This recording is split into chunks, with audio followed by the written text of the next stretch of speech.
The phrase নোভাউ রিশে means, এখানে একটা বুঝতে হবে যে এটা হচ্ছে ফ্রেঞ্চ একটা ফ্রেজাল, ঠিক আছে, ফ্রেঞ্চ থেকে নেওয়া হয়েছে।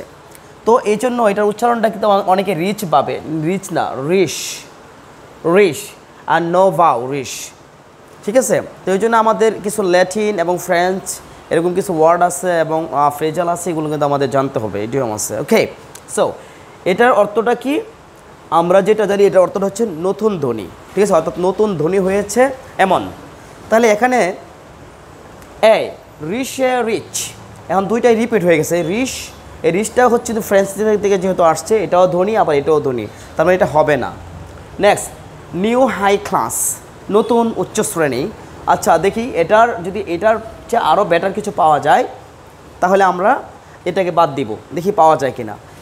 অয়েল অফ, অত বৃত্তবান, ঠিক আছে, বৃত্তবান। ওকে, নেক্সট, এখানে ডিরেক্ট একটা দেওয়া আছে নিউ রিচ, অর্থাৎ নতুন ধ্বনি ইংরেজিতে দেওয়া আছে। তার মানে আমরা আগে যে নিউ হাই ক্লাস, নতুন হাই ক্লাস উচ্চ শ্রেণী হয়েছে, এটাকে আমরা নিব না, এর চেয়ে অ্যাপ্রোপ্রিয়েট যেটা আমরা এটা পেয়ে গেলাম, এই জন্য আমরা ডি অ্যান্সার করলাম। এখন ব্যাপারে হচ্ছে এইগুলো অ্যান্সার করতে গেলে আপনাকে কিন্তু হিউজ ভোকাবুলারি জানতে হবে এবং এটা জানা ছাড়া কিন্তু কোনো উপায় নাই, না জানলে হবে না, ঠিক আছে।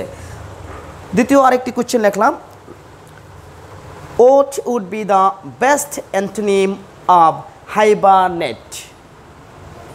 ওকে, এখানে শুধু প্রশ্নটা বুঝলে হবে না, এখানে দেখতে হবে কী চাওয়া হয়েছে, অ্যান্টোনিম চাওয়া হয়েছে। যদি এখানে সিনোনিম চাওয়া হতো, অনেকে কিন্তু এই যে হাইবারনেট পেয়ে হ্যাঁ এই যে স্লাগিশনেস অ্যান্সার করে দিবে, কিন্তু এখানে বলা হয়েছে হাইবারনেটের বিপরীতটা কী। আচ্ছা, অ্যান্ড হাইবারনেট শব্দের অর্থ কী? নিষ্ক্রিয় হওয়া, নিষ্ক্রিয় করা বা নিষ্ক্রিয়তা, তাই না, নিষ্ক্রিয় করা। ওকে, তাহলে এইটার সবচেয়ে বেস্টটা কী হবে? এখানে আমি যদি প্রথম ডরমেন্সি, ডরমেন্সি অর্থ কী? নিষ্ক্রিয়তা, সুপ্ততা, লুপ্ততা, গুপ্ততা। ওকে, স্লাগিশনেস এটা হচ্ছে মন্থরতা, মন্থরগতি, ঠিক আছে। লাইভলিনেস প্রাণবন্ত, তৎপরতা, ঠিক আছে, মানে এটার বিপরীত এটা আসছে। এখন আরও একটি বাকি রয়েছে, সেই অপশনটাও বেস্ট হতে পারে, কিন্তু আমাদের কিন্তু লাস্ট অপশন পর্যন্ত দেখতে হবে। নেক্সট আছে ডেমোক্রেসি, তার মানে হচ্ছে গণতন্ত্র, তার মানে এটার কোনো সম্ভাবনাই নাই। এবং আমরা অনেক সময় কী করি, যে যখন অ্যান্সার করি তখন প্রথমটা দেখেই অ্যান্সার করে দিই না, আপনাকে চারটা অপশনে দেখতে হবে এবং প্রশ্নটাকে কিন্তু পুরোটা পড়তে হবে। আমরা অনেক সময় প্রশ্ন বুঝি না, না বুঝি মানে পুরোটা না পড়েই মনে হয় যে এটা হবে, দিয়ে দিই। একটা কথা মনে রাখতে হবে, অ্যান্সারের ক্ষেত্রে প্রশ্ন বোঝাটা হচ্ছে অ্যান্সারের অর্ধেক, ঠিক আছে, প্রশ্ন বোঝাটা হচ্ছে আনসার অর্থাৎ উত্তর দেওয়ার অর্ধেক, এটা মনে রাখতে হবে। তাহলে চলুন আমরা পরের প্রশ্নে যাই।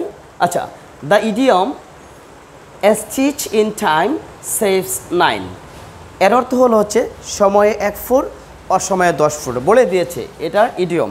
তার মানে এটা খুব আপনাকে মুখস্থ করে ফেলতে হবে কিছু ইডিয়ম, ঠিক আছে, শর্টকাট কোনো পথ নাই। ওকে, তাহলে কী বলছে? রিফার্স দ্য ইম্পর্টেন্স অফ, কী মেন করছে? তাহলে আপনাকে বাংলাটা হচ্ছে আমরা বললাম যে সময় 1 ফুট অসময়ে 10 ফুট, অর্থাৎ সময়ের কাজটি সময় না করলে অসময়ে আপনি 10 বার করে পারবেন না। তার মানে আপনাকে সময় মতো কাজ করতে হবে। এখানে সময় মতো অপশন কোনটা বোঝাচ্ছে আমরা দেখব। সেভিং লাইভস, নো এটা হচ্ছে না। সেভিং টাইম, সময়ের জমানো না, সময় সেভ করা না, এটাও না। টাইমলি অ্যাকশান, ইয়েস, তাহলে সময় মতো কাজ, টাইমলি অ্যাকশান একটা পেয়েছি আমরা, দেখি আরও আছে কি না। টাইম টেলরিং, না এটাও হচ্ছে না, তাহলে হবে কি টাইমলি অ্যাকশান। ওকে, তাহলে আমরা এটাকে রাইট দিয়ে দিলাম যে timely action. Okay, next, which এটা then, which is the correct sentence. Okay, দেখেন সবগুলো সেন্টেন্স কিন্তু একদম সেম মনে হচ্ছে, শুধু হ্যাঁ সেমই, শুধু অন, ইন, ফা, ছাবি এটুকু চেঞ্জ, আর কোনো চেঞ্জ নাই। তাহলে he insisted on seeing her, he is insisted in seeing her, for seeing her, ছাবি সিইং হার। ওকে, সো এটা কোনটা সঠিক হবে? এখানে মনে রাখতে হবে এটা হচ্ছে অ্যাপ্রোপ্রিয়েট প্রিপোজিশনের একটা তো ইনসিস্টের সাথে সবসময় অন বসে, কি বসে? অন বসে, সেজন্য আমরা ইজিলি এটাকে ঠিক মার্ক দিয়ে দেবো এবং সঠিক হবে। তাহলে কী হবে?